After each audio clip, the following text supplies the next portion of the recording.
ప్రభునా స్తోత్రం. మీ అందరికీ నా వందనాలు.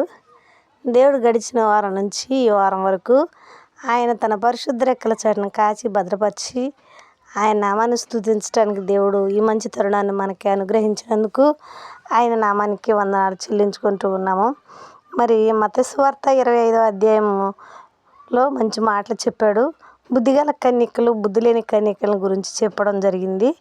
బుద్ధిగల కన్యకలు అనగా తమ సిద్ధలలో నూనె పోసుకొని ప్రభుతో పాటు ఎత్తబడినట్టుగా మనం చూస్తూ ఉన్నాము. బుద్ధి లేని కన్యకలేమో మరి ఇంకా కొట్టు దగ్గరికి వెళ్ళి నూనె కొనుక్కొచ్చుకొని ఆయన వచ్చే వరకు మరి వెళ్ళొచ్చులే అని నిర్లక్ష్యం చేసి నిద్రపోయినట్టు మనం చూస్తూ ఉన్నాము.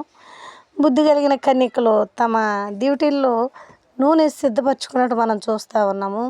ఇప్పుడు బుద్ధి లేని కన్యకలకి బుద్ధి గల కన్యకలకి ఎంత తేడా ఉందంటే సిద్ధపాటు కలిగినటువంటి విధానంగా ఉండాలని బైబిల్ చెప్తూ ఉంది. మరి అవును, నేడే వస్తాడో రేపే వస్తాడో ఎప్పుడైతే వస్తాడో తెలియదు మన దేవుడు.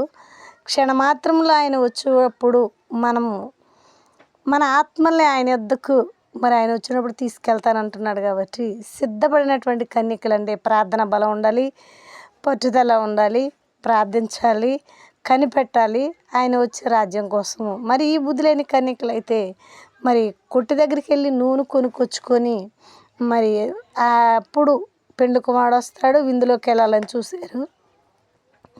కానీ అలా కాదు, సిద్ధపాటు కలిగిన ఐదుగురు బుద్ధిగల కన్యకల వలె మరి ఇప్పుడు మరలా రాబోతూ ఉన్నాడు. మరి సిద్ధపాటు కలిగి జీవించి ప్రార్థనలోను కానీ మరి ఆయన కార్యాల్లో కానీ మరి అన్నీ చవిచూచుకుంటూ ఎదుటి వారికి వాక్యాన్ని అందించుకుంటూ మరి ఆయన రాకడ కోసం కనిపెట్టుకుంటూ మరి సిద్ధపడిన కన్యకల్లాగా మరి ఆయన రాజ్యానికి తీసుకెళ్ళటానికి మన ఆత్మలను ఆత్మ సిద్ధంగా ఉండాలని మనం చేస్తూ ఉన్నాను. మరి శరీరం బలహీనం ఉండొచ్చు, కానీ ఆత్మ సిద్ధపాటు కలిగినప్పుడు మరి ఆయన రెండో రాకడలో వచ్చినప్పుడు ఆయనతో ఎత్తబడే గుంపులాగా మనందరం ఉందాము. ఇచ్చిన మాటలు దేవుడు దీవించును గాక.